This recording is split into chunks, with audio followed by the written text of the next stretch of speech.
రోమీయులకు రాసిన పత్రిక 12వ అధ్యాయం 11వ వచనం చదువుతున్నాను. మీరు మీ బైబిల్స్లో గమనించండి. ఆసక్తి విషయంలో మాంద్యులు కాక ఆత్మయందు తీవ్రత గలవారై ప్రభువును సేవించుడి. ప్రార్థన చేద్దాం. పరిశుద్ధుడవు ప్రేమస్వరూపుడు అయిన మా తండ్రి, మరొకసారి మీ పాద సన్నిధిలో మేమందరము కూడుకొని నిన్ను ఆరాధించి నిన్ను ఘనపరిచి నీ వాక్యం వినుటకు సిద్ధపడుతుండగా నీవు మా హృదయములను తెరిచి మా చెవులను తెరిచి నీ వాక్యమును మాకు బోధించమని ప్రార్థిస్తున్నాం. పరిశుద్ధాత్మ ద్వారా నీ వాక్య పరిచర్యను చేసి మేమందరము కూడా వాక్యానికి లోబడి మేలు పొందినట్లు కృపా సహాయం దయచేయండి. మీ వాక్యమును మా హృదయ అంతరంగాల్లోనికి తీసుకెళ్ళండి. అక్కడ మీ వాక్యము మాలో మీ చిత్తమును మీ కార్యమును జరిగించున్నట్లు సహాయము చేయమని అపవాది ఆటంకములన్నింటినీ, మాలో ఉన్నటువంటి అహము స్వార్థముతో కూడిన ఆటంకములన్నింటినీ పడగొట్టమని, క్రీస్తు ఆయన వాక్యము మా యందు సమృద్ధిగా ఉండినట్లు చేయమని యేసు నామమును అడిగి ప్రార్థిస్తున్నాం తండ్రి, ఆమెన్. కూర్చోండి. దేవుడి వాక్యాన్ని ఆసక్తితో వినండి. మీ హృదయము తెరిచి, మీ బైబిల్ తెరిచి, మీ కన్నులు తెరిచి వినండి. అండ్ ఈరోజు నా అంశము ఆసక్తి గురించే. రోమా 12:11లో ఆసక్తి విషయంలో మాంద్యులు కాక ఆత్మయందు తీవ్రత గలవారై ప్రభువును సేవించుడి అని రాయబడింది. ఈ రోమా 12వ అధ్యాయం మనందరికీ తెలుసు.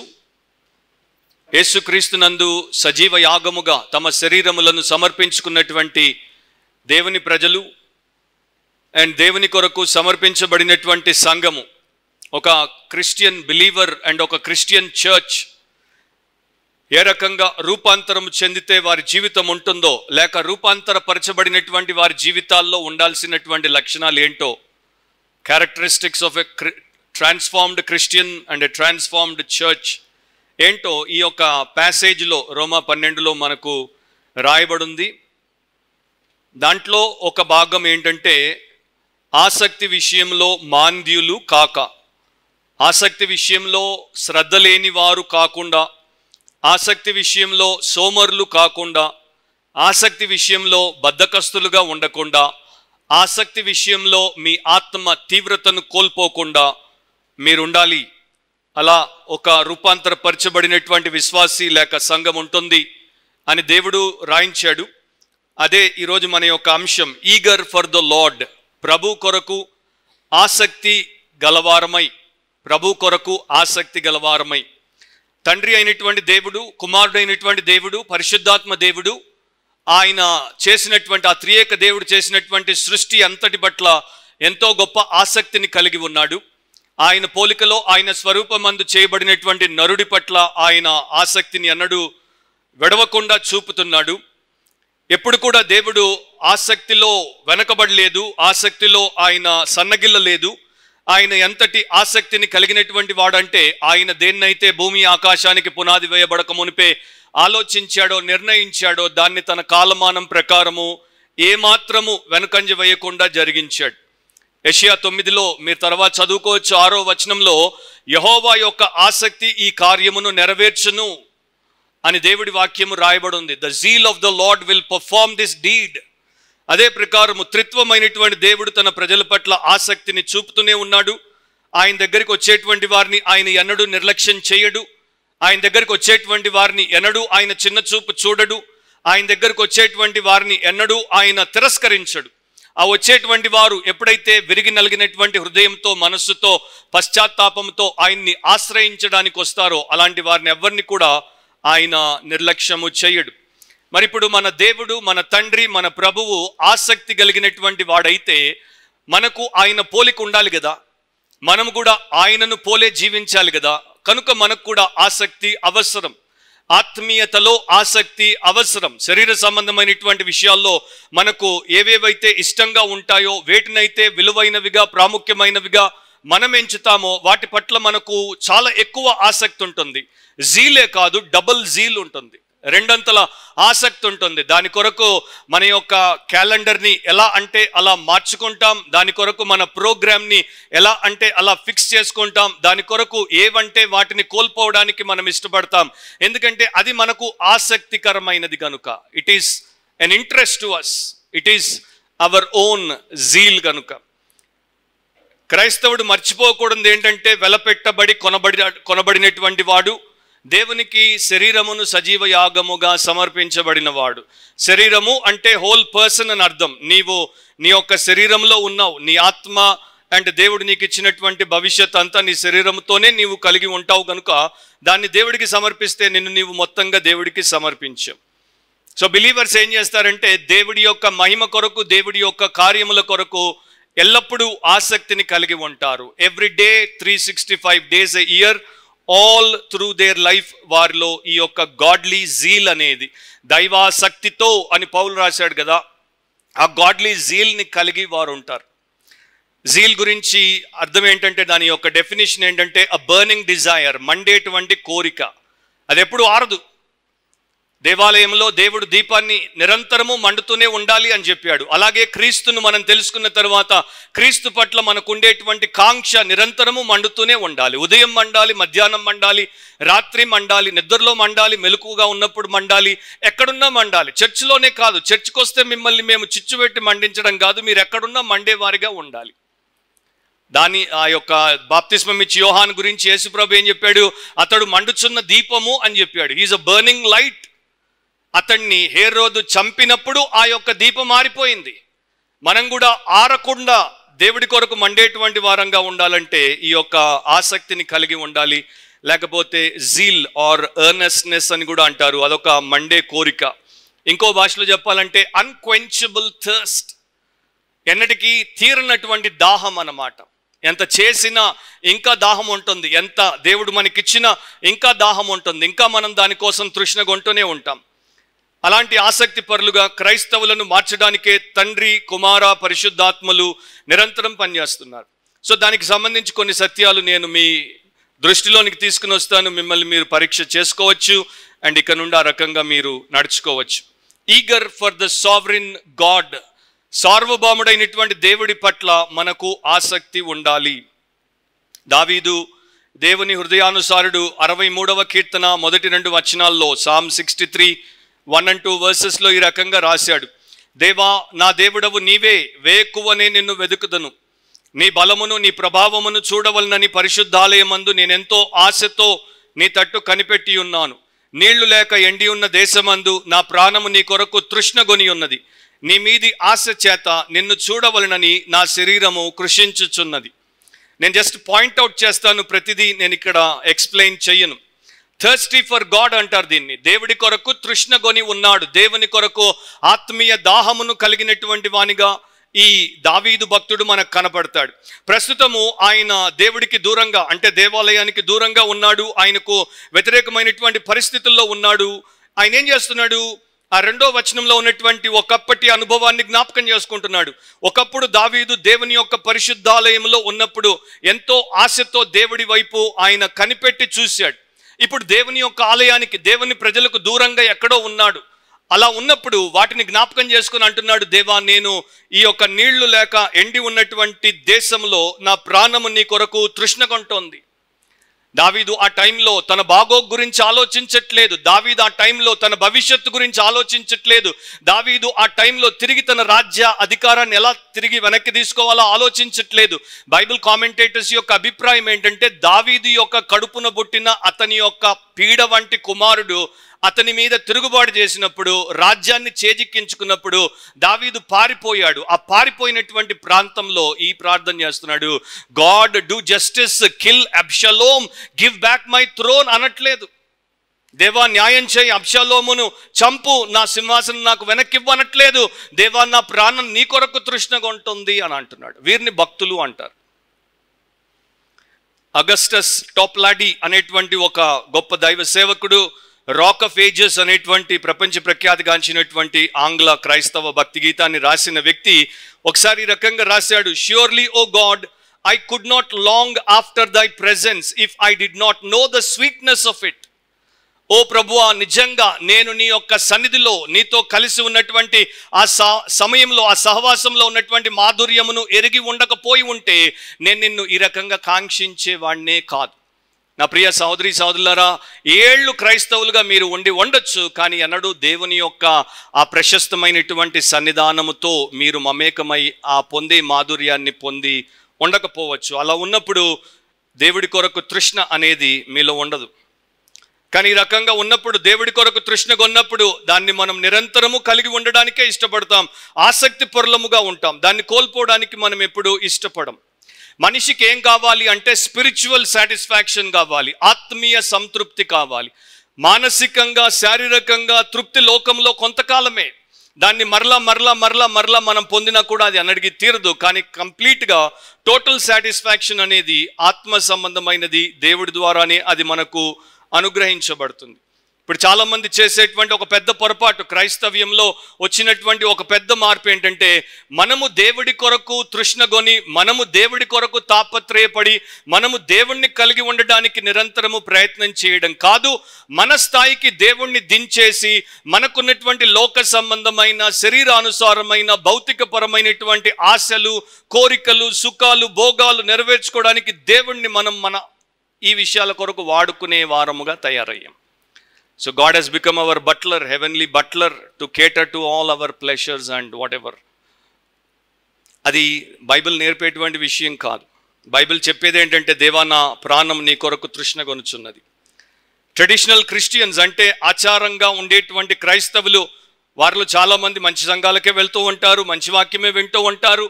అయినా కూడా వారి జీవితంలో స్పిరిచువల్ వైటాలిటీ అనేది చాలా లోగా ఉంటుంది, ఆత్మీయ బలం అనేది చాలా లోగా ఉంటుంది.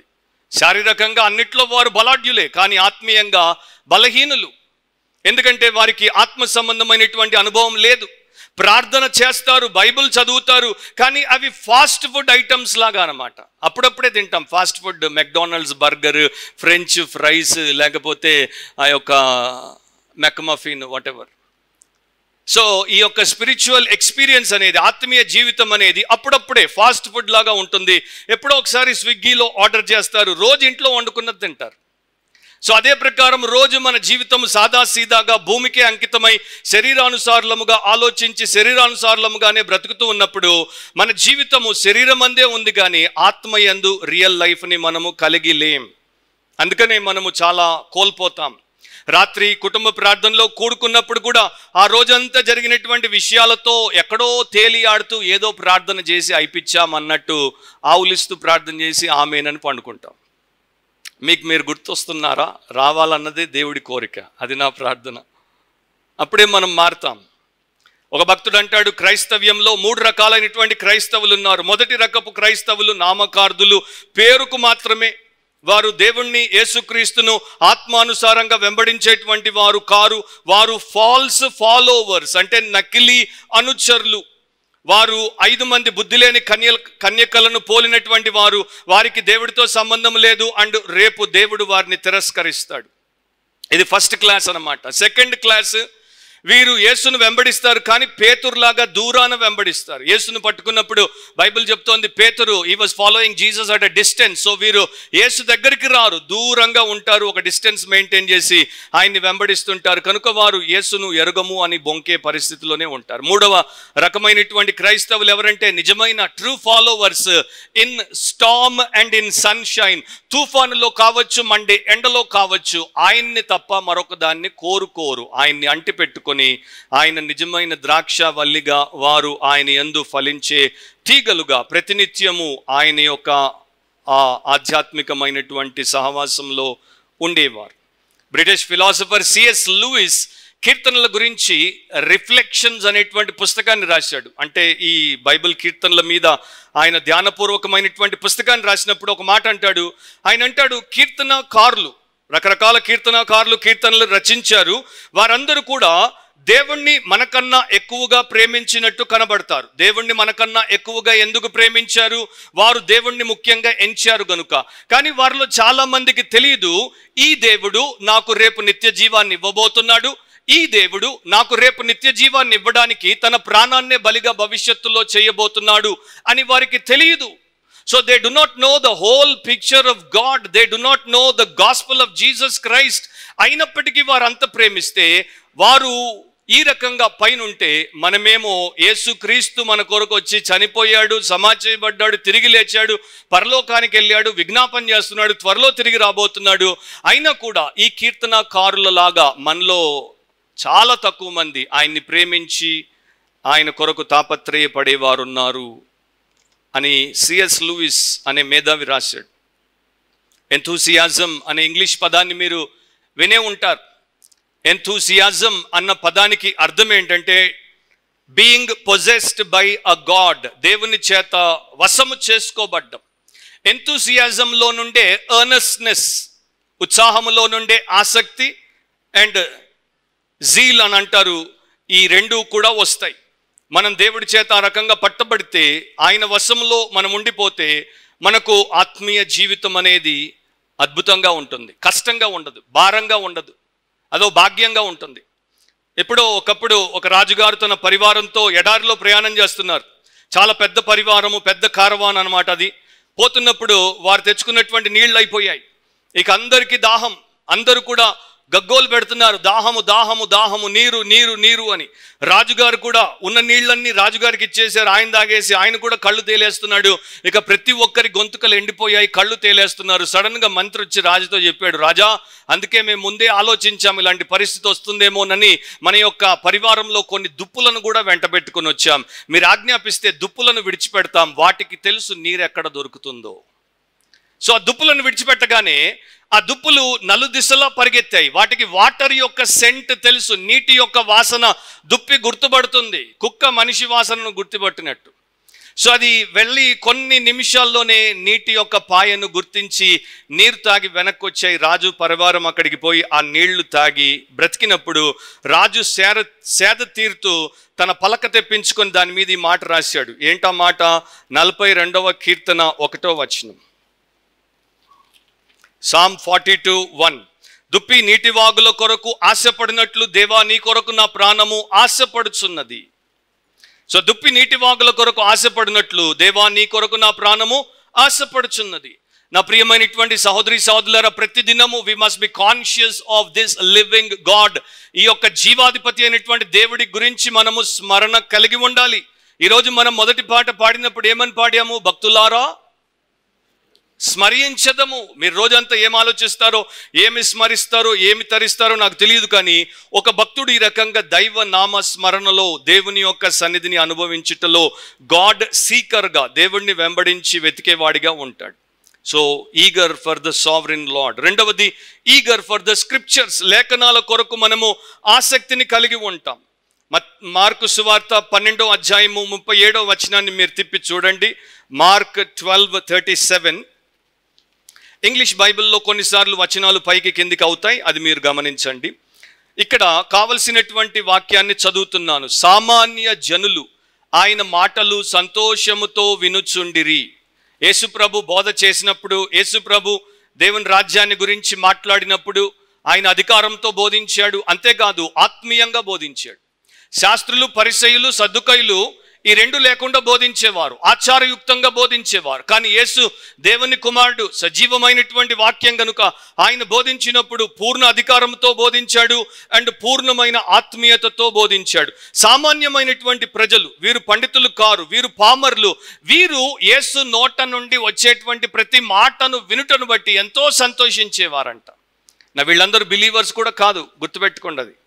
సో అన్బిలీవర్స్గా యేసు దగ్గరకు వచ్చినటువంటి వారు, ఆకర్షించబడినటువంటి వారు ఆయన మాటలను మధురముగా ఉన్నాయి గనుక, వారికి ఎంతో సేద తీర్చేవిగా ఉన్నాయి గనుక, ధైర్యాన్ని ఇచ్చేవిగా ఉన్నాయి గనుక, బలపరిచేవిగా ఉన్నాయి గనుక అపారమైనటువంటి సంతోషంతో వినేవారు. ఒకానొక సందర్భంలో యేసు యొక్క ప్రఖ్యాతి అన్ని ప్రాంతాలకు వెళ్ళినప్పుడు ఒకడు ఆయన దగ్గరికి పరిగెత్తుకుంటూ వచ్చాడు. మార్క్ సువార్త 10వ అధ్యాయంలో 17వ వచనం. మార్క్ 10:17. మీ బైబిల్ తిప్పి మీ కళ్ళతో చూడండి. ఆయన బయలుదేరి మార్గమున పోవుచుండగా ఒకడు పరిగెత్తుకుని వచ్చి, ఆ సన్నివేశాన్ని మీ యొక్క మైండ్లో మీరు పిక్చరైజ్ చేసుకోండి, చూడ్డానికి ప్రయత్నం చేయండి.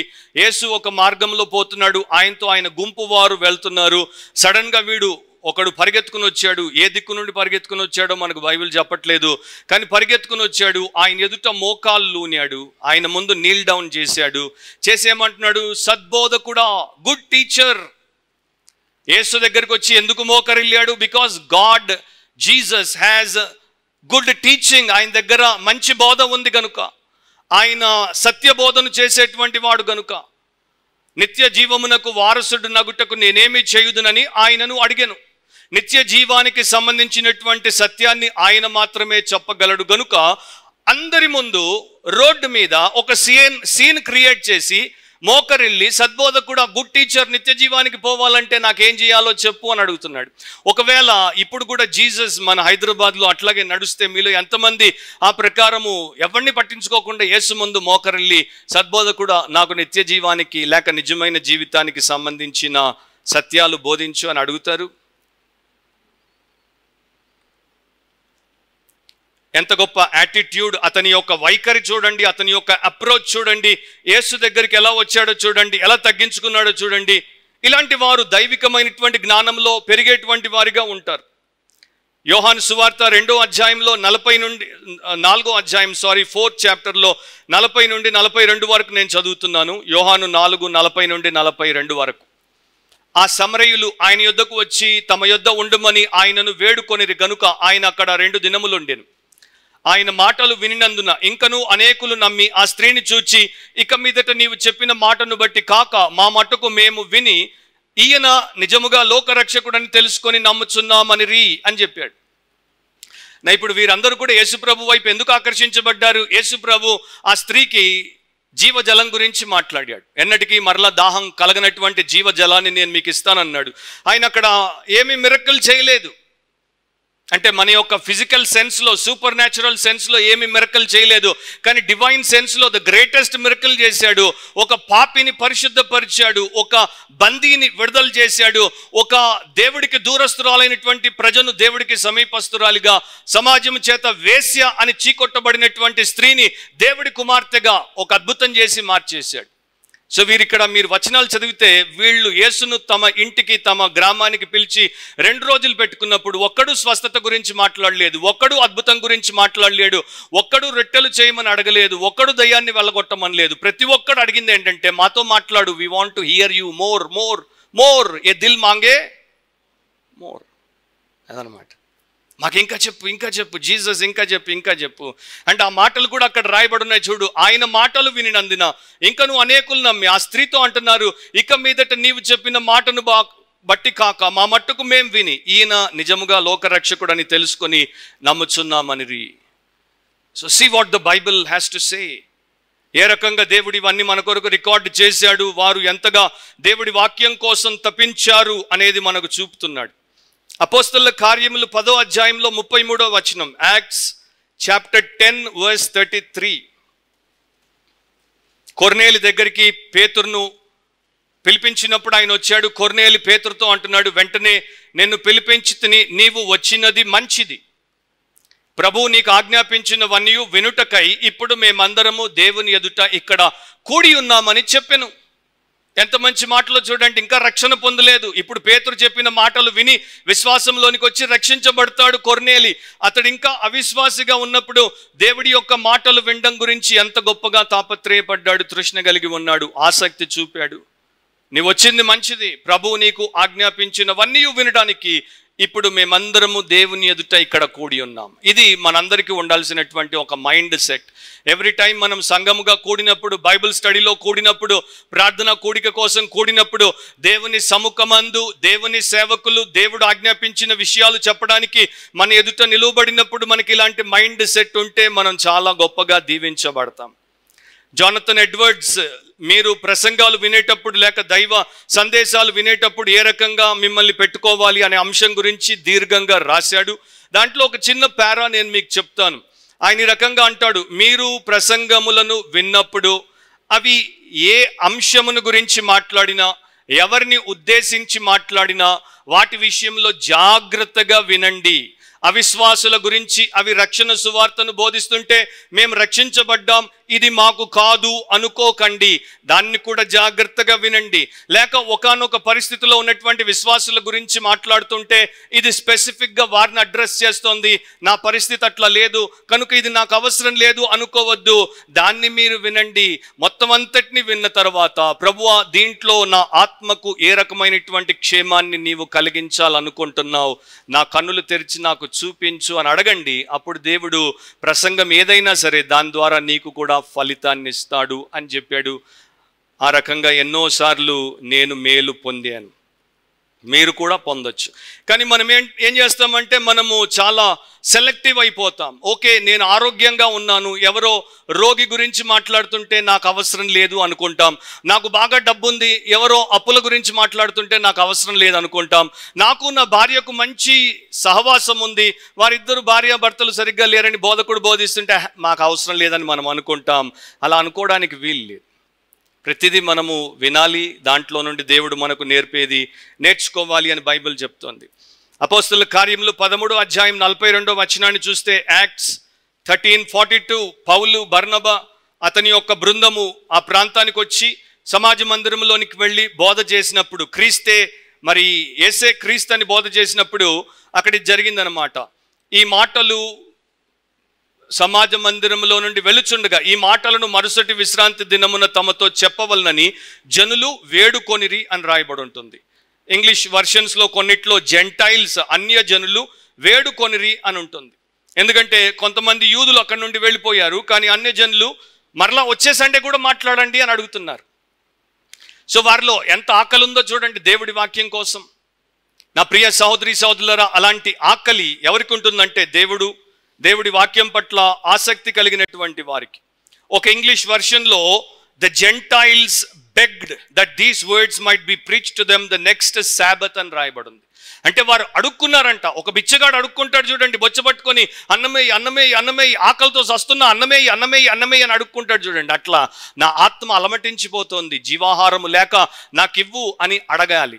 నిజంగా మనం విశ్వాసులము అని చెప్పుకుంటే ఇవి విశ్వాసులకు ఉండాల్సినటువంటి లక్షణాలు. కానీ ఇంకా వీరు విశ్వాసంలోనికి రాకుండానే వీటిని చూపించినప్పుడు మన చెంప చెల్లుమనిపిస్తున్నారు ఈ రకంగా మన క్రైస్తవ జీవితం లేకపోతే.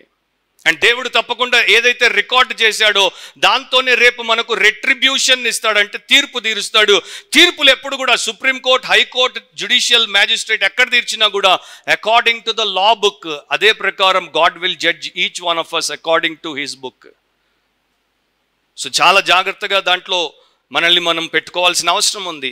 ప్లైనీ ద ఎల్డర్ అనేటువంటి ఒక ప్రముఖుడు ఉండేవాడు. ఆయన గొప్ప రచయిత, ఫిలాసఫర్.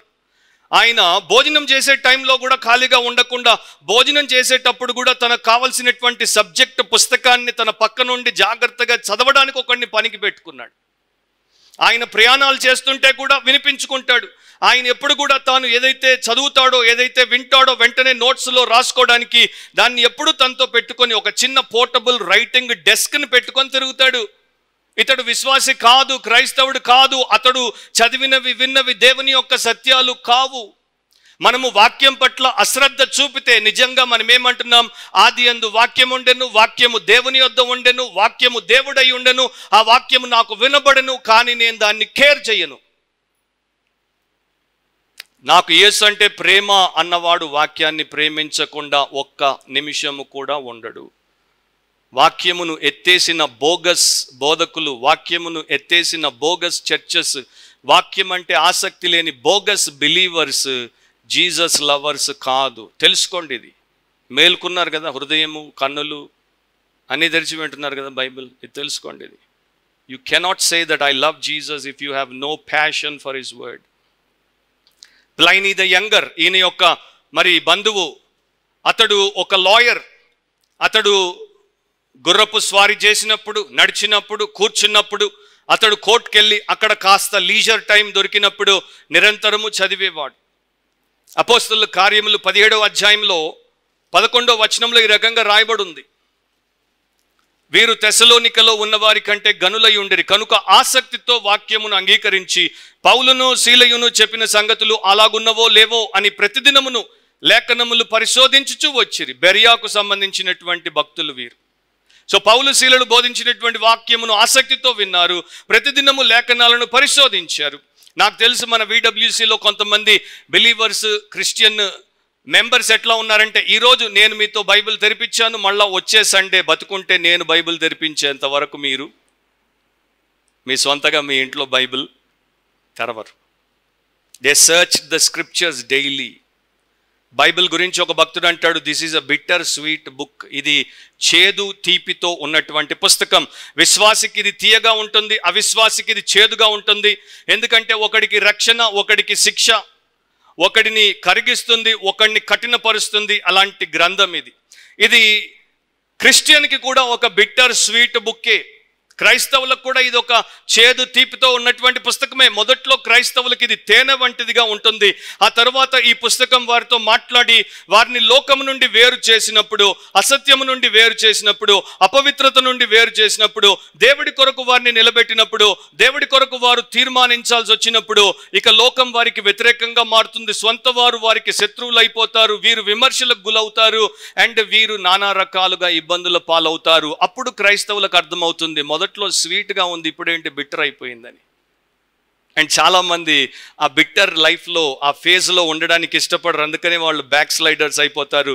కానీ రియల్ భక్తులు, మేము భూమి మీద యాత్రికులం, ప్రయాణికులం, దేవుడు మాకు ఈ తీపిని ఇంకా ఎక్కువగా మేము ఆస్వాదించడానికి చేదును కూడా మాకు పక్కన పెట్టాడు. This is a bitter sweet book. మేము స్వీట్ని ఎట్లా యాక్సెప్ట్ చేస్తామో బిట్టర్ని కూడా అట్లాగే యాక్సెప్ట్ చేస్తామని వారు యాక్సెప్ట్ చేస్తారు. మూడవది, ఈగర్ టు సప్లికేట్.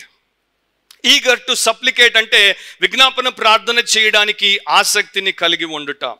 కొలొస్సీ 4వ అధ్యాయం 2వ వచనం, కొలోషియన్స్ 4:2. అక్కడ ఈ రకంగా అపోస్తలుడైనటువంటి పౌలు రాశాడు, ప్రార్థన యందు నిలుకడగా ఉండి అని. తెలుగులో నిలుకడ అని ఉంది, ఇంగ్లీష్లో continue earnestly in prayer.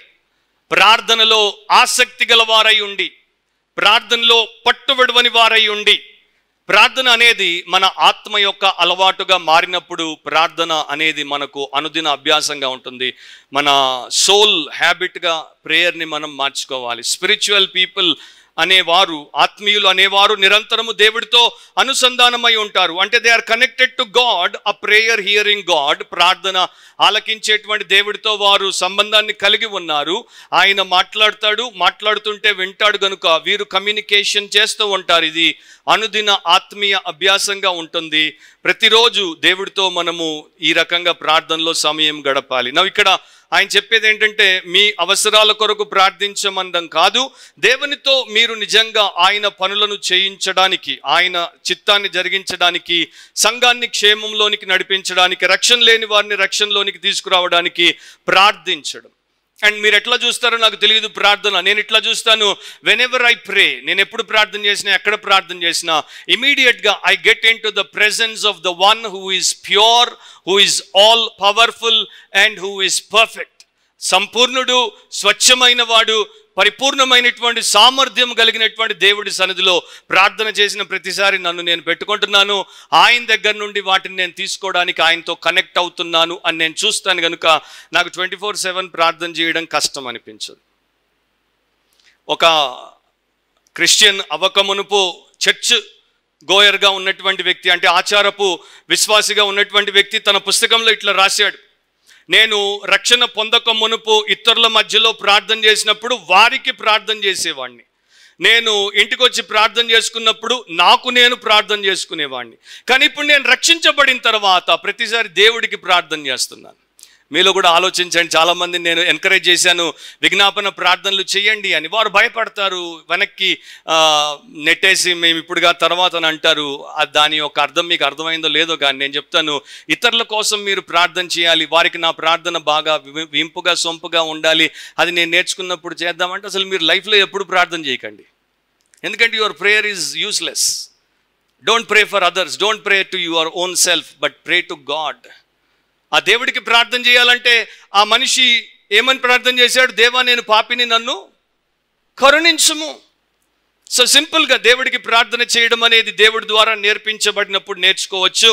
And నేను మీకు గతంలో కూడా చెప్పాను, నేను రక్షించబడిన తర్వాత హిందూ ఫ్యామిలీ నుండి క్రిస్టియన్ అవ్వగానే నాకు అసలు క్రిస్టియన్ ఎక్స్పీరియన్సే లేదు. సండే స్కూల్కి ఎప్పుడు వెళ్ళలేదు, యూత్ ఫెలోషిప్కి ఎప్పుడు వెళ్ళలేదు, చర్చికి కూడా కొన్నిసార్లు ఎవరో బలవంతాన తీసుకెళ్తే వెళ్ళాను. సో ప్రేయర్ అంటే నాకు బొత్తిగా తెలియదు. ఆ స్పీకర్ నాకు నచ్చాడు, ఆయన ఇంగ్లీష్లో ప్రార్థన చేస్తే మొత్తం అంతా టకటకటక రాశాను. నెక్స్ట్ 3 నెలలు ఆయన ప్రార్థన నేను రిపీట్ చేసేవాడిని. తర్వాత తెలిసింది ఎంత బుద్ధి లేని పని అని. సో అప్పుడు ఇక మానేశాను. చాలామంది ప్రేయర్ని, అఫ్కోర్స్ మన క్రైస్తవ భక్తులే క్వైట్ టైం అన్నారు. కరెక్టే అది. క్వైట్ టైం అంటే ఏంటి? నిశ్శబ్దంగా, అన్నిటికీ దూరంగా, అన్నిటి నుండి బయటకు వచ్చేసి దేవుడితో సమయం గడపడం. కానీ ఒక భక్తుడు అంటాడు, దేవుడితో నిజంగా వ్యవహరిస్తే, అంటే if you really deal with this great God, it will never be a quiet time, it will be your fight time. ఎందుకు? యాకోబు దేవుడితో పెనుగులాడినప్పుడు తొడగూడు వసిలిపోయేటట్టు దేవుడు కొట్టాడు. అండ్ యాకోబుకి అది క్వైట్ టైం కాదు, ఫైట్ టైం అది కదా. మీకు చాలామందికి క్వైట్ టైం ఎక్కువై స్లీప్ వస్తుంది కదా. మార్టిన్ లూథర్ అన్నాడు, prayer is the sweat on the soul. ప్రార్థన ఆత్మకు పట్టే చెమట. సో దాన్ని బట్టి అది ఎంత హార్డ్ వర్క్ మీరు అర్థం చేసుకోండి. అందుకనే చాలామందికి ఎందుకు ఈ హార్డ్ వర్క్ ఇష్టం లేదో మీరు తెలుసుకుంటారు. ఈ 4:12లోనే బైబిల్ చెప్తోంది, మీలో ఒకడును క్రీస్తు యేసు దాసుడునైన ఎపఫ్రా మీకు వందనములు చెప్పుచున్నాడు. మీరు సంపూర్ణులను, ప్రతి విషయంలో దేవుని చిత్తమును గూర్చిన సంపూర్ణ ఆత్మ నిశ్చయత గలవారునై నిలుకడగా ఉండవలనని ఇతడెల్లప్పుడు మీ కొరకు తన ప్రార్థనలో పోరాడుచున్నాడు. సో ప్రార్థనల్లో పోరాడుతున్నాడు. దేనికోసం పోరాడుతున్నాడు? సంఘమంతా ఈ రకంగా దేవుడి యొక్క చిత్తంలో సంపూర్ణంగా ఉండాలి, క్షేమాన్ని పొందాలి అని అతడు పోరాడుతున్నాడు. Is not having a quiet time, he is having a fire time. And ఈ రోజుల్లో అలాంటి ప్రార్థన మనకు అవసరం. ఎన్ని రోజులు చేయాలి? నీకు శ్వాస ఎన్ని రోజులు కావాలో అన్ని రోజులు ఏం చేయాలి? శ్వాస పీల్చుకోవాలి, అంతే కదా. As long as you want to live you need to breathe.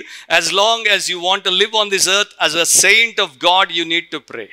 ప్రార్థన చేయాలి, పట్టు విడవక ప్రార్థన చేయాలి. అమెరికా దేశంలో ఒక తెగ ప్రాంతానికి ఒక మిషనరీ వెళ్ళి అక్కడ ఉన్నటువంటి వారికి ఆయన సువార్త చెప్తూ కొంతకాలం అయిన తర్వాత తెగలో ఉన్నటువంటి ఒకడు ఇంగ్లీష్ని కొంత నేర్చుకొని, మిషనరీ దగ్గర ఉన్న సహవాసంతో నేర్చుకొని ఇంగ్లీష్లో ఒక పోయం రాసుకొని వచ్చాడు. ఆ పోయం ఎట్లా ఉందంటే సింపుల్గా ఉందన్నమాట. 4 లైన్లు వరుసలో రాశాడు. Go on go on go on go on go on go on go on go on go on go on go on go on go on go on go on go on. This is Christianity. ఎంత చక్కని కవిత్వం కదా. If you are going on, if you are going forward, if you are progressing, you will never stop, you will never falter. ముందుకే పోతుంటే ఎక్కడ ఆగవు, ఎక్కడ పడవు, ఎక్కడ తొట్టిల్లవు, ఎక్కడ వెనక్కి తగ్గవు. ఆసక్తిలో నీవు నీరసించిపోవు, దేవుని కొరకు వెళ్తుంటావు. సో ప్రార్థనకి చక్కగా పనికి వస్తుందని నేను అనుకున్నాను. కంటిన్యూవల్లీ ప్రే. ప్రార్థన చేస్తూనే ఉండు, చేస్తూనే ఉండు, చేస్తూనే ఉండు. పరలోకాన్ని తడుతూనే ఉండు, దేవుడికి జ్ఞాపకం చేస్తూనే ఉండు. ఆయన నీ కార్యము చేసేంత వరకు నువ్వు విశ్రాంతి తీసుకోవద్దు, ఆయనకు విశ్రాంతిని ఇవ్వకూడదు. అండ్ ఈ రోజుల్లో దీని అవసరత ఎంత ఉందో ఎంతకు మునిపి అనడు లేదు అని కూడా భక్తులు అంటారు. 4వది ఈగర్ టు సర్వ్. సేవ చేయడానికి మనము సిద్ధ మనస్కులమై ఉండాలి. దేవుడి యొక్క పనులు ఆయన మనకేవైతే అప్పగిస్తాడో వాటన్నిటిలో కూడా మనము ఏ రకంగా కూడా తీవ్రతను తగ్గించకుండా ఉండాలి. ఇది రోమా 12:11లో రాయబడి ఉంది. రోమన్స్ 12:11లో ఆసక్తి విషయంలో మాంద్యులు కాక ఆత్మయందు తీవ్రత గలవారై ప్రభువుని సేవించుడి.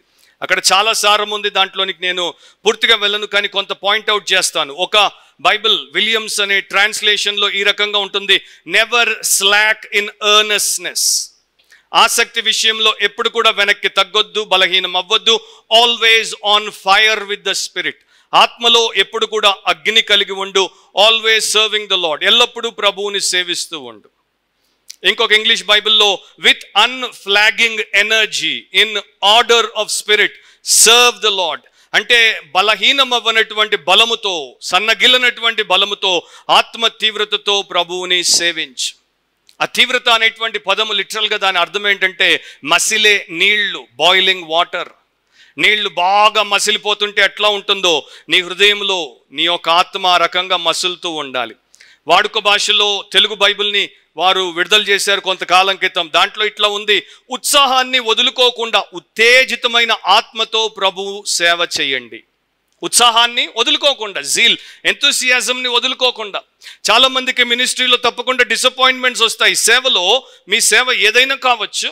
అది మీరు ఒక చర్చ్ బిల్డింగ్ని క్లీన్ చేసేది అవ్వచ్చు, ఒక సండే స్కూల్ క్లాస్ తీసుకోవడం అవ్వచ్చు, ఒక కాయర్లో పాట పాడడం అవ్వచ్చు, మ్యూజిక్ని ఇవ్వడం అవ్వచ్చు, ప్రసంగం చేయడం కావచ్చు, కరపత్రం పంచడం అవ్వచ్చు, మిషనరీగా ఎక్కడికో పోయి మారుమూల ప్రాంతంలో దిక్కుమొక్కు లేకుండా సేవ చేయడం అవ్వచ్చు, ఏదైనా అవ్వచ్చు.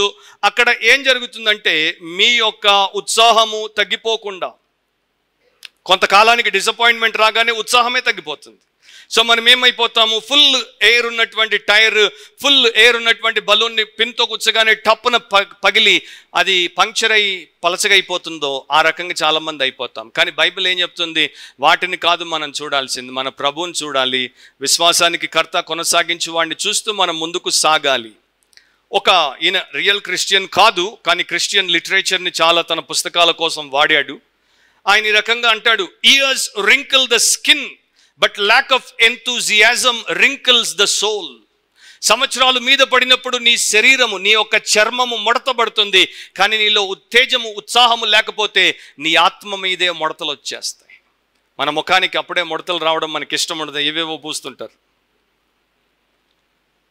So wrinkles on the skin, on the face is okay, but wrinkles on the soul, ఆత్మకు ఎంతూజియాజం లేకపోతే, అక్కడ నీకు ముడతలు పడిపోతే ఇక నీవెందుకు పనికి రాకుండా నిన్ను మడత కుర్చీలాగా మడత పెట్టి పక్కన పెట్టాల్సి వస్తుంది.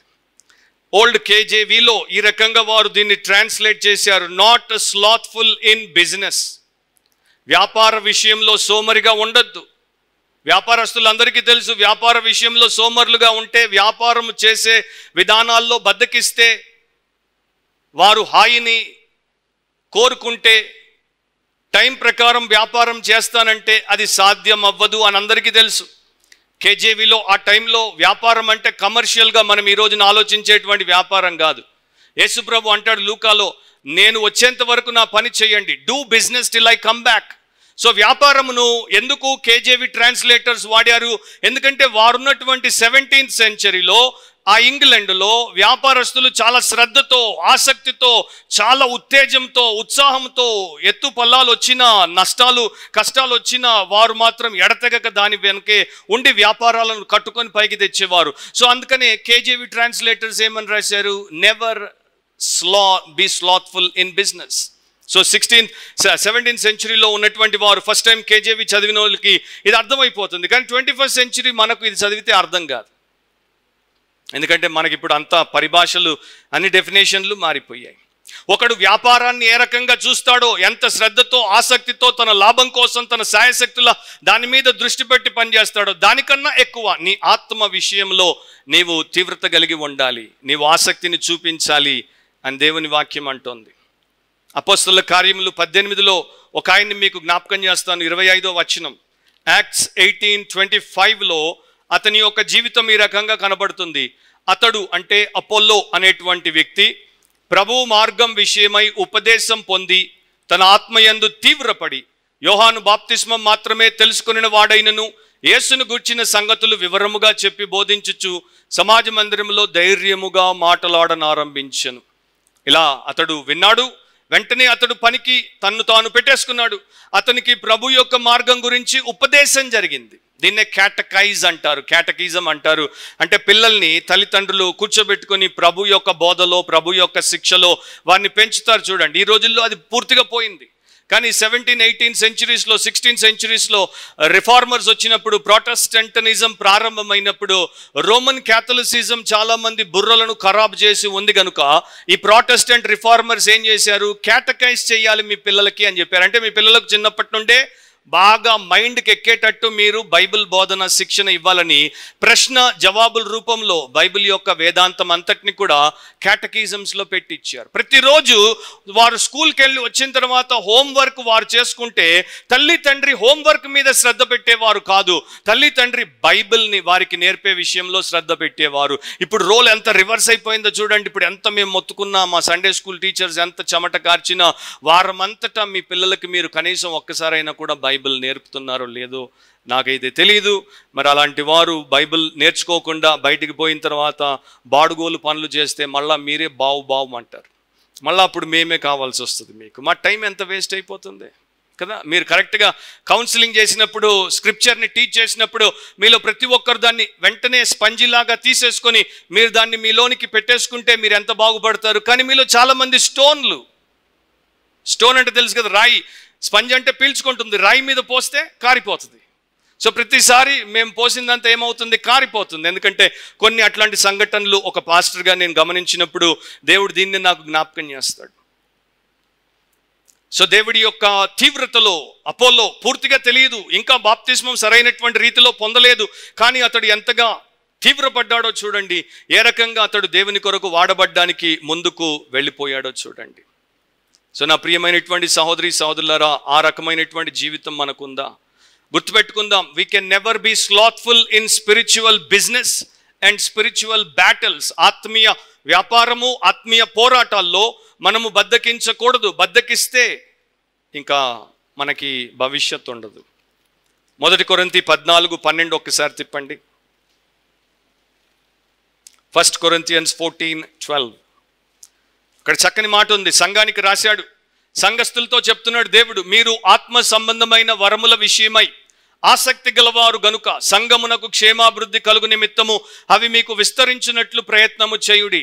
కొరింథు సంఘస్థులకు ఏం చెప్తున్నాడు? మీకు స్పిరిచువల్ గిఫ్ట్స్ అంటే చాలా ఆసక్తి, ఈగర్గా ఉన్నారు, జెలస్గా ఉన్నారు కనుక వాటిని సంఘ క్షేమాభివృద్ధి కొరకు కలుగు నిమిత్తం మీకు అవి కలగాలని, అవి విస్తరించాలని ప్రయత్నం చేయమంటున్నాడు. ఎంతమంది ఈ రోజున దేవా నా యొక్క ఆత్మీయ వరం ఏంటో నాకు తెలుపు, ఆ ఆత్మీయ వరానికి ఏ రకంగా నేను పదును పెట్టాలో నాకు తెలుపు, ఏ రకంగా నా సంఘక్షేమం కోసం దాన్ని నేను వాడాలో నాకు తెలుపు అని మీలో ప్రార్థన చేస్తున్నారు? ఎందుకంటే న్యాచురల్గా మనకు ఏ గిఫ్టింగ్ ఉంది, ఏ ఎబిలిటీ ఉంది, ఏ టాలెంట్ ఉంది మనం తెలుసుకుంటాం. చిన్నప్పుడే మన పిల్లల్లో మనం చూస్తాం, వీడికి మ్యూజిక్ టాలెంట్ ఉందా, లేకపోతే వీడికి బ్రిలియంట్ మైండ్ ఉందా, వీడు మ్యాథమెటిషియన్ అవుతాడా, వీడు కెమిస్ట్ అవుతాడా, వీడు ఇంకోటి అవుతాడా అని చిన్నప్పుడు చూస్తాం. కానీ ఇప్పుడు మన స్పిరిచువల్ లైఫ్లో స్పిరిచువల్ గిఫ్ట్ల కోసం మనం పెద్దగా ఆశించాం. బర్త్డే గిఫ్ట్ల కోసం అయితే పడిపోతాం, కానీ స్పిరిచువల్ గిఫ్ట్స్ ఆర్ ఇటర్నల్. నిత్యమైనటువంటి ఆత్మీయ వరాలు, అవి చేసే పనులు నిరంతరం నిత్యత్వంలో లెక్కలోకి వస్తాయి. వాటి కోసం ఎంతమంది మనం ఆలోచిస్తున్నాం? చార్ల్స్ సిమీన్ అనేటువంటి గొప్ప దైవ సేవకుడు, ప్రపంచాన్ని కదిలించినటువంటి సేవకుడు, ఆయన యొక్క స్టడీ రూమ్లో హెన్రీ మార్టిన్ అనేటువంటి యవన మ్యాథమెటిషియన్ కమ్ మిషనరీ ఇండియా కూడా వచ్చాడు. చిన్నతనంలోనే చచ్చిపోయాడు, 27 years అప్పుడు చనిపోయాడు హెన్రీ మార్టిన్. ఆయన యొక్క ఫోటో పెట్టుకున్నాడు. సో చార్ల్స్ సిమియన్ ఇంట్లో అటు ఇటు తిరుగుతున్నప్పుడు ఎటుపోతే అటు మార్టిన్ యొక్క కన్నులు ఆయన మీదే ఉన్నట్టు ఒక మాట చెప్తున్నట్టు ఈయనకి వినబడేదంట. అదేంటంటే బీ ఎర్నెస్ట్, డోంట్ ట్రైఫుల్, ఆసక్తి కలిగి ఉండు, ఆసక్తి కలిగి ఉండు, అశ్రద్ధ చేయొద్దు అని హెన్రీ మార్టిన్ మాటల్ని ఇతడు చెవున పెట్టి అతనితో చెప్పేవాడంట. ఏమని? నేను ఆసక్తి కలిగి ఉంటాను, అశ్రద్ధ ఎలా చేస్తాను? ఆత్మలు లక్షలుగా నశించిపోతున్నాయి, యేసు యొక్క సిలువ కార్యానికి మహిమ రావాలి, అశ్రద్ధ ఎలా చేస్తాను? సో ఆసక్తి పరులుగా మనం ఉన్నామా అనేది మనం చూసుకోవాల్సినటువంటి విషయం. 5వది, ఈగర్ టు షేర్, సువార్తను ప్రకటించుట విషయంలో ఆసక్తి. అపోస్తులైనటువంటి పౌలు చాలా వచనాలు ఉంటాయి, కానీ వాటన్నిటిలోనికి నేను వెళ్ళను. రోమా 1:15 అంటాడు, రోమన్స్ 1:15 కాగా నా వలనైనంత మట్టుకు రోమాలోని మీకును సువార్త ప్రకటించుటకు సిద్ధముగా ఉన్నాను. ఆ మాటలు చాలా గంభీరమైనటువంటి మాటలు. ఆయన సువార్త ప్రకటించే విషయంలో సిద్ధంగా ఉన్నాడు. Is always ready to preach the gospel, eager to preach the gospel, very passionate to preach the gospel. And ఇంకొకటి ఏమంటున్నాడు? నా వలనైనంత మట్టుకు రోమాలోని మీకు కూడా. సో ఎంతవరకు నేను చేయగలను అంతవరకు నేను చేస్తాను. ఎప్పుడు కూడా పౌలు తన యొక్క శక్తిని దాచుకోవడానికి, సమయాన్ని దాచుకోవడానికి ప్రయత్నం చేయలేదు. తాను పూర్తిగా దేవుడి కోసం స్పెండ్ చేసుకోవడానికి ఇష్టపడ్డాడు. కానీ ఈ రోజున ఆ రకంగా చాలామంది ఆలోచించట్లేదు. ఈ రోమీలకి రాసినప్పుడు 15వ అధ్యాయం 20-21 వచనంలో అంటాడు, రోమన్స్ 15:20-21, నేనైతే మరి ఒకని పునాది మీద కట్టకుండా నిమిత్తము ఆయనను గూర్చిన సమాచారం ఎవరికి తెలియజేయబడలేదో వారు చూతురనియు, వినని వారు గ్రహింతురనియు రాయబడిన ప్రకారము క్రీస్తు నామం ఎరుగని చోట్లను సువార్తను ప్రకటింపవలనని మిక్కిలి ఆశ గలవాడనై ఉండి అలాగున ప్రకటించి తిని. సువార్త ప్రకటించుట నాకు శ్రమ అని ఆయన ఎప్పుడు అనుకోలేదు. మిక్కిలి ఆశ కలిగి ఉన్నాడు. భోంచేయడం కన్నా, సుఖంగా పడుకొని నిద్రపోవడం కన్నా, రిలాక్స్ అవ్వడం కన్నా, షికారుకి వెళ్ళడం కన్నా అపోస్తులైనటువంటి హృదయము, పౌలు యొక్క హృదయం దేనికోసం కొట్టుకునేదంటే క్రీస్తు నామం ఎరుగనటువంటి స్థలాల్లో సువార్తను ప్రకటించాలి. 2001వ సంవత్సరంలో నాకెవరో చెప్పారు, హైదరాబాద్కి 100 కిలోమీటర్ల దూరంలో మహబూబ్ నగర్ ఉంది. మహబూబ్ నగర్ జిల్లాలో ఎంతో మందికి, మీరు ఇంటీరియర్ విలేజెస్కి వెళ్తే ఎంతో మందికి యేసు అన్న పేరు కూడా తెలియదు. సో నా యొక్క విక్టరీ బైబిల్ మినిస్ట్రీస్ మొదటి పరిచర్య మహబూబ్ నగర్ జిల్లాలో మారుమూల గ్రామాలు, బస్సు కూడా పోనటువంటి గ్రామాల్లో అక్కడికి వెళ్ళి నేను ప్రారంభించాను. అండ్ ఈరోజు నా దేశమంతా విదేశాలకు కూడా పోవడానికి గల కారణం ఏంటి? దేవుడు నాకు చాలా స్పష్టంగా చూపింది ఏంటంటే, because you are willing to go to the remote villages, I have taken you to the earth's ends. ఎంతవరకు పోగలవో అంతవరకు పోవచ్చు. సో నా ప్రియ సహోదరి సహోదరులారా, ఆ రకంగా మనం ప్రభువును ప్రకటించాలి అనేటువంటి తాపత్రయం ఉందా? ఇప్పుడు మన సంఘం నుండి నేను మీకు కొంతమందికి అవకాశం ఇచ్చాను. ఎక్కడికో పోవడం అవసరం లేదు. హైదరాబాద్లో సికింద్రాబాద్ స్టేషన్ ఇక్కడే ఉంది. మెట్టు కూడా ఇక్కడే ఉంది, అండ్ ఇంకోటి ఎస్ఆర్ నగర్ అక్కడే ఉంది, మెదక్ ఇక్కడే ఉంది. అక్కడికి వెళ్ళి కరపత్రాలు పంచమని చెప్పినా మీరు చాలామంది పంచలేదు. ఇంత పెద్ద మరి గుంపు ఉన్న తర్వాత, ఇంతమంది మెంబర్స్ ఉన్న తర్వాత ఎంతోమంది సేవ చేయాలి అని మాట్లాడతారు నాతో. మరి ఇక్కడ సేవ చేయడానికి అవకాశం ఇచ్చి ఖర్చు నేను భరించి పంపడానికి సిద్ధంగా కార్లు ఇచ్చి పంపుతున్నా కూడా మీరు వెళ్ళి కరపత్రాలు పంచలేదు అంటే రేపు మీరేమైనా చేస్తారు అని నేను కల్లో కూడా అనుకోను. మీకు నిజంగా పైనుండి వచ్చి అగ్ని మిమ్మల్ని మీ యొక్క హార్ట్ని బర్న్ చేసి ఫైర్ మీదకి తెస్తే తప్ప. A.W. టోజర్ అందుకే అన్నాడు, ఇవాంజలికల్ క్రిస్టియన్స్లో ఒకవేళ ఈ కల్ట్స్లో తప్పుడు బోధ గుంపులు నాశనానికి తీసుకుపోయేటువంటి వారిలో ఉన్నటువంటి ఆసక్తి ఉంటే మనము ఈ పాటికి మన యొక్క ఖండం అంతటిని సువార్తతో నింపేసేవారు. కానీ లేదట్లా. ఈ రోజున కోవిడ్ వ్యాక్సిన్ చూడండి, ప్రపంచంలో ఎన్ని కంపెనీస్ కోవిడ్ వ్యాక్సిన్ని మరి తయారు చేస్తున్నాయి, తర్వాత డిస్ట్రిబ్యూషన్ కోసం, తర్వాత అడ్మినిస్ట్రేషన్ కోసం ప్రపంచ దేశాల ప్రభుత్వాలు ఎంతగా కష్టపడుతున్నాయి. అహర్నిశలు వారు కష్టపడే దేనికోసము, ఈ వ్యాక్సిన్ ఇస్తే 50 ఏళ్ళోడికి ఇస్తే వాడు ఇంకొక 5 నిమిషాలు బతికి సావచ్చు, ఇంకొక 20 సంవత్సరాలు బతికి సావచ్చు, గ్యారంటీ ఎవరికి లేదు. కానీ వ్యాక్సిన్ ఇవ్వడానికి జస్ట్ ఆ రోగము ఎంతవరకు ఆ వ్యాక్సిన్తో సురక్షితంగా మనకి అంటకుండా ఉంటుందో ఉండదో కూడా మనకు తెలియదు. వ్యాక్సినేషన్ కోసం బిలియన్స్ ఆఫ్ డాలర్స్ ఖర్చు పెడుతున్నారు. రియల్ వ్యాక్సిన్ 2000 years బ్యాక్ ఫ్రీగా వచ్చింది. పవర్ఫుల్ వ్యాక్సిన్, 100% కాదు 1000% యాక్యురేట్ వ్యాక్సిన్. అండ్ దాంట్లో సైడ్ ఎఫెక్ట్సే ఉండవు. దాంట్లో ఎఫెక్ట్స్ అన్నీ హెవెన్ సైడే ఉంటాయి. దాన్ని మనము చెప్పం కదా. 1869లో న్యూయార్క్లో స్మాల్ పాక్స్ అనేది మొట్టమొదటిసారి వచ్చినప్పుడు అది ఆ యొక్క న్యూయార్క్ అంతటిని కూడా చాలా మందిని పొట్టన పెట్టుకోవడం ప్రారంభివ్వగానే అక్కడ ఉన్నటువంటి పెద్దలు, ప్రభుత్వ అధికారులు ఒక వ్యాక్సిన్ని కనుగొని కొంతమందిని ప్రతి ఇంటికి, న్యూయార్క్లో ఉన్నటువంటి ప్రతి ఇంటికి వెళ్ళి ప్రతి కుటుంబానికి ఈ స్మాల్ పాక్స్ వ్యాక్సిన్ వేసిరమ్మని చెప్పగానే కొన్ని నెలల్లో న్యూయార్క్లో ఉన్నటువంటి ఒక్క మనిషి కూడా మిస్ అవ్వకుండా వేసి స్మాల్ పాక్స్ని ఆపు చేసేసారు. ఈ రోజున మనకెంతో టెక్నాలజీ ద్వారా దేవుడు సహాయం చేస్తున్నాడు. మనం ఎంతమందికి వ్యాక్సిన్ని పరిచయం చేస్తున్నాం?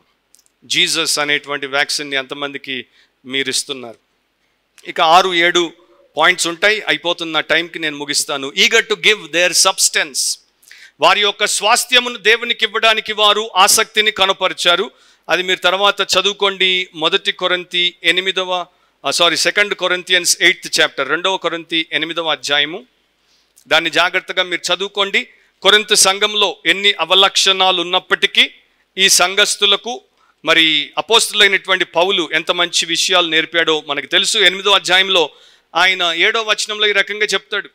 మాసిదోనియా సంఘాల మాదిరిని కొరింథీల ముందు పెట్టి ఈ రకంగా అంటాడు, మీరు ప్రతి విషయంలో అనగా విశ్వాసమందును, ఉపదేశమందును, జ్ఞానమందును, సమస్త జాగ్రత్త యందును, మీకు మా ఎడలనున్న ప్రేమ యందును ఎలాగూ అభివృద్ధి పొందుచున్నారో అలాగే మీరు ఈ కృపయందు కూడా అభివృద్ధి పొందినట్లు చూచుకొనుడి. ఆ కృప ఏంటి? ఇచ్చే కృప. దేవుడు ఇచ్చినటువంటి ఈవులను మంచి గృహ నిర్వాహకులుగా తిరిగి దేవుడికి ఇచ్చే కృప, దేవుడి సంఘానికి ఇచ్చే కృప, దాంట్లో అభివృద్ధి చెందమంటున్నాడు. మనలో చాలా మంది అంటుంటారు, నాకు ఇంతవరకు ఎవడు మరి నాకు గుర్తున్నంత వరకు అయితే ఎవడొచ్చి నాకు ఈ రకంగా ప్రార్థన చేయించుకోలేదు, నా ఫెయిత్ని పెంచమని ప్రార్థన చేయండి అన్నారు. ప్రేయర్ లైఫ్లో బలంగా ఉండాలి, ప్రార్థన చేయాలి, బైబిల్ లోతులుగా నేను చదవాలి, ప్రార్థన చేయాలని అన్నారు. కానీ ఇంకా రకరకాలుగా అన్నారు. కానీ బ్రదర్ నాకు వచ్చే దాంట్లో 90% దేవుడికి నేను ఇవ్వాలి, నన్ను ఆ రకంగా దేవుడు మార్చున్నట్లు ప్రార్థన చేయమని నా 30 years క్రిస్టియన్ ఎక్స్పీరియన్స్లో ఇంకా నాకు ఎవరు అడగలేదు. నాకు చిన్నప్పటి నుండి గుర్తున్నది, అంటే నేను 23 అప్పుడు రక్షించబడినప్పటి నుండి నా పాస్టర్ నాకు చెప్పిన ఒకే ఒక వ్యక్తి ఎవరంటే కోల్గేట్ మొదట 10% ఇచ్చి ఆ తర్వాత 90% తన వ్యాపారం కోసం వాడేవాడు. వ్యాపారం ప్రపంచవ్యాప్తంగా అయినప్పుడు 10% పెట్టుకొని 90% దేవుడికి ఇచ్చేవాడు. సో నేను 1990లో నా పాస్టర్ నాకు అది చెప్పడం నాకు ఇంకా గుర్తుంది. సో కోల్గేట్ ఒకటి తప్ప ఇంకెవడు ఆ స్థాయికి వచ్చాడో లేదో నాకు తెలియదు. నన్నైతే ఎవరు అట్లా అడిగి ప్రార్థన చేయించుకోలేదు. కానీ బైబిల్ చెప్తోంది, దేవుడు ఎవరిని ప్రేరేపించాడో, దేవుడు ఎవరి హృదయంలో ఇవ్వాలి అనేటువంటి కోరికను పెట్టాడో అలాంటి వారందరూ కూడా విస్తృతంగా ఇచ్చారని మీరు రాసుకోండి, తర్వాత చదువుకోండి. నిర్గమకాండం 35వ అధ్యాయము 21-22 వచనాలు, ఎక్సోడస్ 35, 21, 22 జాగ్రత్తగా అది మీరు తర్వాత చదువుకోండి. ఇక్కడే 2 కొరింథీ 8:11లో 2 Corinthians 8:11లో చదువుతున్నాను. కావున తలపెట్టుటకు సిద్ధ మనసు మీకు ఎలాగూ కలిగెను, అలాగే మీ కలిమి కొలిది సంపూర్తి అగునట్లు మీరు ఆ కార్యమును ఇప్పుడు నెరవేర్చుడి. అపోస్తులైనటువంటి పౌలు వారికి జ్ఞాపకం చేస్తున్నాడు. మొదట మీరు ఇస్తామన్నారు, సిద్ధ మనసు కలిగి ఉన్నారు కనుక ఆ రకంగా దాన్ని చేయండి అంటాడు. 19వ వచనంలో అదే చాప్టర్లో 19, అంతేకాక మన ప్రభువుకు మహిమ కలుగు నిమిత్తమును మా సిద్ధమైన మనస్సు కనపరుచు నిమిత్తమును ఈ ఉపకార ద్రవ్యము విషయమై పరిచారకులమైన మాతో కూడా అతడు ప్రయాణము చేయవలనని సంఘముల వారు అతనిని ఏర్పరచుకొనిరి అని రాయబడింది. సో సిద్ధ మనస్సు, అంతా సిద్ధ మనస్సు, willing heart, eager heart to give అనేది ఇక్కడ నేర్పుతున్నాడు. ఒక స్త్రీ ఆమె పేదరాలుగా ఉన్నప్పుడు దేవుడికి బహుగా ఇచ్చేది. ఆమెకు తాత రాసినటువంటి ఆస్తి రాగానే ఆమె బహు కొద్దిగా ఇవ్వడం మొదలుపెట్టింది. సో సంఘ పెద్ద ఆమెను అడిగాడు, ఏంటి ఒకప్పుడు ఏమీ లేనప్పుడు ఎక్కువ ఇచ్చేదానివి, ఇప్పుడు ఇంత ఉంటే ఇవ్వట్లేదు అని అన్నప్పుడు ఆమె చెప్పిందంట, అప్పుడు నా దగ్గర ఒక మరి ఏమంటారు దాన్ని, నికెల్ అంటారు. నికెల్ అంటే వెండిలాగా తెల్లగా కనబడేటువంటి ఒక రకమైనటువంటి ఖనిజం. అప్పుడు నా దగ్గర మరి నికెల్ పర్స్ ఉండేది, సిల్వర్ హార్ట్ ఉండేది, అంటే ఇట్లాంటి ఒక ఖనిజముతో చేయబడినటువంటి పర్స్ ఉండేది, వెండి హృదయం ఉండేది కనుక ఎక్కువ ఇచ్చాను. ఇప్పుడేమో నాకు వెండి పర్స్ వచ్చేసింది అండ్ ఈ యొక్క ఖనిజం లాంటి నికెల్ హార్ట్ ఉంది కనుక ఇవ్వలేకపోతున్నాను అని చెప్పింది. So silver purse and nickel heart reverse అయిపోయింది. లాస్ట్ విషయము, యేసు ప్రభు యొక్క రాకడ కొరకు ఆసక్తి పరులుగా ఉండండి. Eager for the lord second coming. ప్రార్థన చేయండి. ప్రభు చిత్తం అయితే ఫిబ్రవరి ఆర్ మార్చ్లో మరి రెవల్యూషన్ ప్రకటన గ్రంథం గురించి ఎక్స్పాజిటరీ బైబిల్ స్టడీ చేస్తాను. వెడ్నెస్డే కాదు, సండే చేస్తాను. దేవుడి చిత్తం అయితే ఈ సంవత్సరం అంతా ప్రకటన గ్రంథం, భవిష్యత్తు, మన ప్రస్తుతము ప్రపంచంలో జరిగే విషయాలు, మనం ఏ రకంగా సిద్ధపడాలి, యేసు ఎప్పుడొచ్చినా ఎలా ఎత్తబడేటువంటి వారి గుంపులో మనం ఉండాలి అనేది నేను కొంతకాలంగా బాగా స్టడీ చేస్తున్నాను. అందుకనే దాని ప్రిపరేషన్గానే జనవరి 1 నుండి డానియల్ బైబిల్ స్టడీ అప్లోడ్ చేస్తున్నాను. సో ఈ మధ్య కాలంలో స్కాలర్స్లో కూడా కొన్ని డిబేటబుల్ ఇష్యూస్ వచ్చేసాయి. ఓల్డ్ స్కాలర్షిప్ని తప్పుపట్టిన వారు, కొత్త వారు వచ్చారు. సో చాలా confusing material, revolution and future, Jesus second coming గురించి ఇప్పుడు పబ్లిక్ డొమైన్లోకి వచ్చింది. అది చదవడానికి చాలా టైం పడుతుంది. చదవలేక నా కళ్ళు నొస్తున్నాయి. నా మతిమోకుండా ప్రార్థన చేయండి. అండ్ దేవుడి చిత్తమైతే ఫిబ్రవరి మార్చ్లో రెవల్యూషన్ ఎవ్రీ సండే బిబ్లికల్గా దాన్ని ఏ రకంగా మనం ఎక్సిజిట్ చేయాలో ఆ రకంగా చేయడానికి నేను ప్రార్థిస్తున్నాను. మీరు కూడా ప్రార్థించండి. అప్పుడు దాని గురించి మనం విపులంగా తెలుసుకోవచ్చు. కాకపోతే be eager or eager for the lord second coming. Yesu రెండవ రాకడ కొరకు సిద్ధపడి ఉండండి. చెప్పబడినవన్నీ కూడా దాదాపుగా నెరవేరిపోయాయి. ఏది కూడా మనం కాదనలేము. Bible is so accurate, so down to earth, so true. ఎగ్జాక్ట్గా ప్రపంచ దేశాల వ్యవస్థలు, ప్రపంచ దేశాల పరిస్థితులు, అండ్ నిన్న జస్ట్ 2 days బ్యాక్ వాషింగ్టన్ డీసీలో జరిగినటువంటి ఆ యొక్క అటాక్, అది ఎవరు కని విని ఎరగలేదు. ఇదంతా కూడా బిబ్లికల్గా మీరు ప్రొఫెటికల్గా ఆలోచిస్తే closely related to what God has already said అనేది మనకు అర్థమవుతుంది. So we have very little time, చాలా తక్కువ టైం మనకుంది. ఆ టైంలో మనల్ని మనం సిద్ధపరచుకోకపోతే చాలా నష్టపోతాం. ఒకరోజు, ఒక సంవత్సరం, ఒక జీవిత కాలం కాదు, నిత్యత్వాన్ని నష్టపోయేటువంటి పరిస్థితులు కూడా వస్తాయి. Last point, eager for God's supreme honour. Eager for God supreme honour. దేవుని యొక్క అత్యున్నతమైనటువంటి మహిమ ఘనత కొరకు మనము ఎల్లప్పుడూ ఆసక్తి పరులమై ఉండాలి. సంఖ్యాకాండం 25వ అధ్యాయం మీరు తిప్పండి. నంబర్స్ 25:6 నుండి 13 వరకు నేను మీకు పాయింట్అవుట్ చేసి ప్రార్థన చేస్తాను. సంఖ్యాకాండం 25వ అధ్యాయము 6వ వచనం నుండి నేను చదువుతున్నాను. ఇదిగో మోషే కన్నుల ఎదుటను ప్రత్యక్షపు గుడారము యొక్క ద్వారమునొద్ద ఏడ్చుచుండిన ఇశ్రాయేలీయుల సర్వ సమాజము యొక్క కన్నుల ఎదుటను ఇశ్రాయేలీయులలో ఒకడు తన సహోదరుల యొద్దకు ఒక మిద్యాను స్త్రీని తోడుకొని వచ్చెను. యాజకుడైన అహరోను మనవడును ఎలియాజరు కుమారుడునైన ఫినెహాసు అది చూచి సమాజము నుండి లేచి ఈటను చేతపట్టుకొని పడక చోటికి ఆ ఇశ్రాయేలీయుని వెంబడి వెళ్ళి ఆ ఇద్దరిని, అనగా ఆ ఇశ్రాయేలుని ఆ స్త్రీని కడుపులో గుండా దూసిపోవునట్లు పొడిచెను. అప్పుడు ఇశ్రాయేలీయులలో నుండి తెగులు నిలిచిపోయాను. 24,000 మంది ఆ తెగులు చేత చనిపోయిరి. అప్పుడు యెహోవా మోషేకు ఈలాగు ఆజ్ఞ ఇచ్చెను. యాజకుడైన అహరోను మనవడును ఎలియాజరు కుమారుడైన ఫినేహాసు వారి మధ్యను నేను ఓర్వలేని దానిని తాను ఓర్వలేకపోవుట వలన ఇశ్రాయేలీయుల మీద నుండి నా కోపం మళ్లించను గనుక నేను ఓర్వలేకయుండియు ఇశ్రాయేలీయులను నశింప చెయ్యలేదు. కాబట్టి నీవు అతనితో ఇట్లను, అతనితో నేను నా సమాధాన నిబంధన చేయుచున్నాను, అది నిత్యమైన యాజక నిబంధనగా అతనికిని అతని సంతానమునకును కలిగి ఉండును. ఏలయనగా అతడు తన దేవుని విషయమై ఆసక్తి గలవాడై ఇశ్రాయేలీయుల నిమిత్తము ప్రాయశ్చిత్తము చేసెను. గంభీరమైనటువంటి ప్యాసేజ్, దాంట్లోనికి వెళ్ళడానికి టైం లేదు. మోషే ఉన్నాడు, ఇతర నాయకులు ఉన్నారు.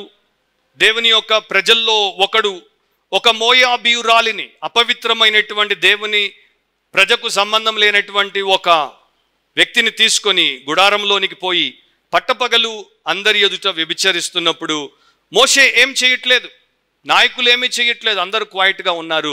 కానీ ఒక యవనస్తుడు, ఆయన పేరు ఫినేహాస్, ఆయన లేచాడు, ఎవరితో ఏమీ సంప్రదించలేదు, ఎవరిని ఏమీ కన్సల్ట్ చేయలేదు, అడగలేదు. ఒక ఈటను తీసుకున్నాడు, ఆ యొక్క టెంట్లోనికి నేరుగా నడిచి వెళ్ళిపోయాడు. వారిద్దరిని ఒకరి మీద ఒకరు ఉన్నప్పుడే పొడిచి చంపేశాడు. అండ్ ఇక్కడ బ్యాక్గ్రౌండ్ మనకు అవసరం. ఎందుకు ఎవరు చేయని పని ఫినేహాసు చేశాడు? 2 వచనాలు నేను చదువుతాను, మీరు కూడా చూడండి. ఎందుకు చేశాడంటే సంఖ్యాకాండంలోనే 3వ అధ్యాయము 20వ వచనంలో ఇట్లా రాసి ఉంటుంది. Numbers 3:20 or 3:32, sorry, Numbers 3:32. యాజకుడైన అహరోను కుమారుడగు ఎలియాజరు లేవీయుల ప్రధానులకు ముఖ్యుడు, అతడు పరిశుద్ధ స్థలమును కాపాడు వారి మీద విచారణకర్త. సో ఈ యొక్క ఫినేహాసు ఎలియాజరు యొక్క కుమారుడు. ఎలియాజరు లేవీయుల ప్రధానులకు ముఖ్యుడు. అతని యొక్క బాధ్యత, అతని యొక్క కుమారుడు యొక్క బాధ్యత ఏంటంటే పరిశుద్ధ స్థలమును కాపాడు బాధ్యత.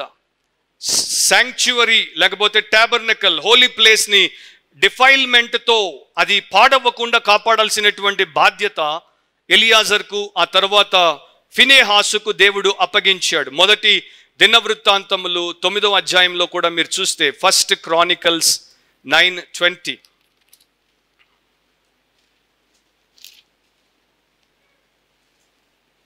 ఎలియాజరు కుమారుడైన ఫినేహాసు మునుపు వారి మీద అధికారి అయి ఉండెను, యెహోవా అతనికి అతనితో కూడా ఉండెను.